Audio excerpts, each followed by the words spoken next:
Well, growing unrest now across the nation as thousands of anti-ICE protesters are taking to the streets to demand accountability after that fatal shooting of a U.S. citizen by an immigration officer in Minneapolis. City leaders there are calling it a reckless abuse of power. The Trump administration, though, is describing it as an act of self-defense by an agent in fear of his own life.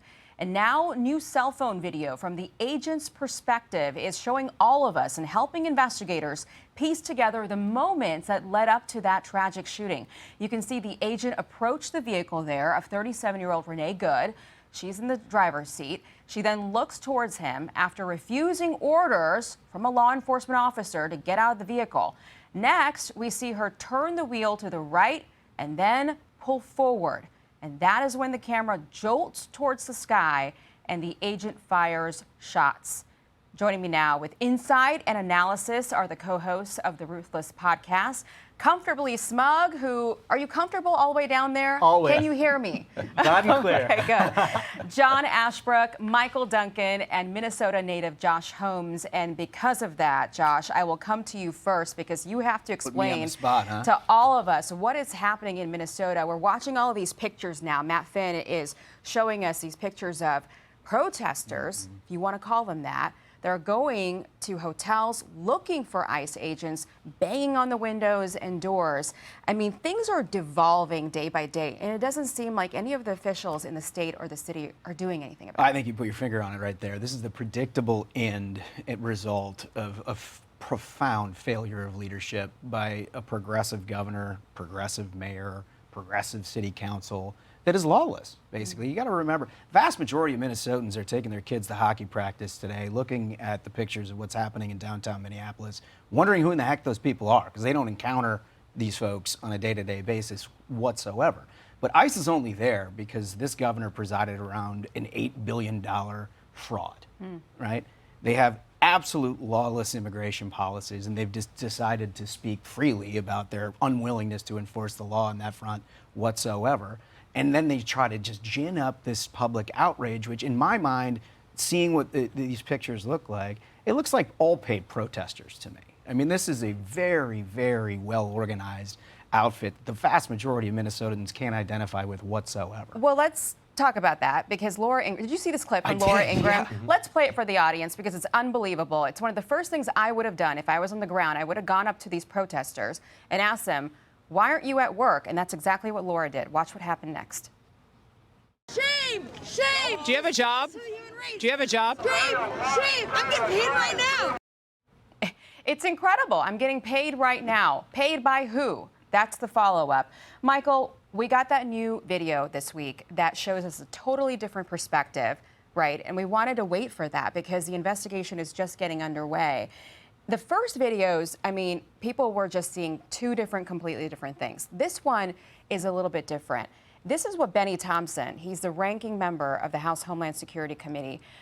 This is what he said after he watched the new video. Video is important. It's one part of the investigative step. And I think from what we've seen, it's now raised questions about what really happened. So I think it's incumbent upon all of us to get all the facts available and then render a decision. Wow. Right? I mean, it gives everybody pause. Yeah, absolutely. I think, it's obvious that failure to comply with the lawful orders of a federal law enforcement agent is a crime. Obstructing law enforcement is a crime. Hitting a police officer with your car is a crime. But to Holmes's earlier point, what is this in service of, right?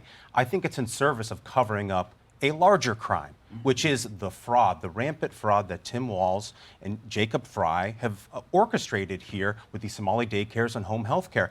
I think that's why they're ginning up all of this opposition to ICE, because they want to be able to cover up that fraud. And I also think, look, the fraud is one thing, but being complicit in this dark money nexus to gin up all of these professional paid agitators is a whole nother thing. So I hope the Trump administration surges even more resources into Minneapolis. And those two things could be connected. Absolutely. Yeah.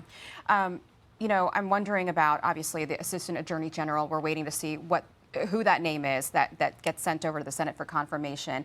But Democrats are threatening a government shutdown now over all of this, and they're threatening to withhold Homeland Security funding. And we've been here before, and I'm just wondering where you think this is going to go when everybody comes back to Capitol Hill and the funding fight begins. Well, I don't think you need to look any further than Minneapolis to know where things are going to go. Democrats have really turned into a one-dimensional party in this country, and it's terrible, and they don't care about the consequences. You would have thought their one dimension was opposing Trump at every turn. It seems like their one dimension is opposing the legal immigration process in this country at every turn. They don't care what happens to the cities. They really don't. Look at Minneapolis. I mean, we might be a week away from Elon having to fly Starlink in their airspace just so they can get internet. The place is falling apart. Wow. And I think they're going to try to do the same thing in Congress and shut the government down. Smug, you said lock up the agitators. Yeah, I mean, I think that's what's needed. Is for too long a climate's been created which allows for people like this to just show up to active crime scenes, show up to officers, whether they're police officers, whether they're Homeland Security, ICE officers, and try to act like they're trying to help fight for freedom or something like that. What they're doing is impeding law enforcement. Yeah. These people are there trying to take criminals out of our communities, but you have folks who've been brainwashed by the left into thinking, I'm an activist, I'm doing something good, I'm blocking police officers with my car, I'm running police officers over. If they don't see that there are dire consequences for this behavior, it's going to continue. I think that's the point. It's like you can debate the video all day long, but at some point someone has to stand up and say, we can't peaceful protests all day long. That's your constitutional right. But what we're seeing is not that. And someone needs to call them out for it. I want to get into the fraud because somehow, conveniently, we stopped talking about it because all of this happened. Josh, I'm curious. There's about 100,000 Somali citizens in Minnesota. That doesn't seem like a very large voting bloc. So why is there so much effort?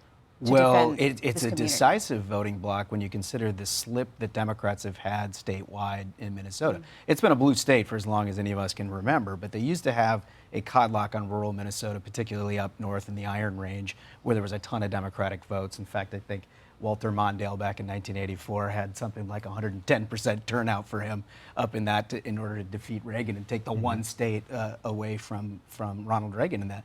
But they have now gotten to a point where it's basically just the suburbs in Hennepin County, Minneapolis, where they have to run up this vote score. 100,000 is a lot. They're not winning these elections by all that much.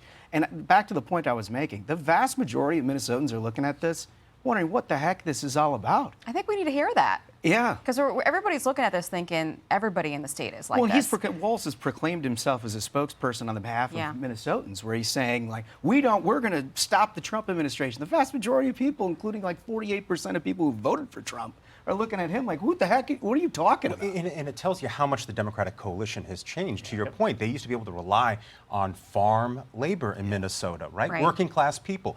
And now the Democratic Party is more the welfare industrial complex, the nonprofit industrial complex, exactly right. And how those two things work together. I have a question about that because I'm sure you're watching these TikTok videos come up now of Gen Z, right? Young people who are now just getting into the workforce, just seeing their paychecks and how much they lose in taxes. And they're watching this and they're saying, I don't want to pay taxes anymore. Right. I mean, is it a real threat? Right. Well, I mean, I would say to Gen Z, welcome to the club. Nobody wants to pay taxes, and especially when you see how the money is wasted. I mean, every single year you turn your money over to the government, hoping that they spend it wisely, and you know they're not going to. Yeah. But hoping that they can the money at least goes to the poor people that they're claiming it's going to go to, and somehow it's all stolen. It is a terrible thing, and it's a very important lesson for Gen Z to learn because it has been going on in this country for far too long. There are videos out there with kids just saying, I feel stupid. Like, I feel stupid for going to work and doing the right thing. We'll continue watching it. Thanks for coming on. Before we go, Smug, who did you root for last night? Oh, I was going for Indiana. All right. All right. We brainwashed him into being a Big Ten guy. In celebration, I have brought you all T-shirts to make sure you're voting. You're rooting for the right people Thank you in the championship. I love it. Hold them up so everyone Indiana. can see who Here we're we go. rooting for. Go IU. Hoosiers. Hey guys, thank you for coming Of on. course. Congratulations. Thanks for canceling. Thank you, kids, all of the kids out there, for canceling plans with your We said dad we'll so be they home could come soon. on. Thank you very much. Thank you. Enjoy your Thank you. Saturday. Hey everyone, I'm Emily Campagno. Catch me and my co-hosts Harris Faulkner and Kaylee McEnany on Outnumbered every weekday at 12 p.m. Eastern, or set your DVR. Also, don't forget to subscribe to the Fox News YouTube page for daily highlights.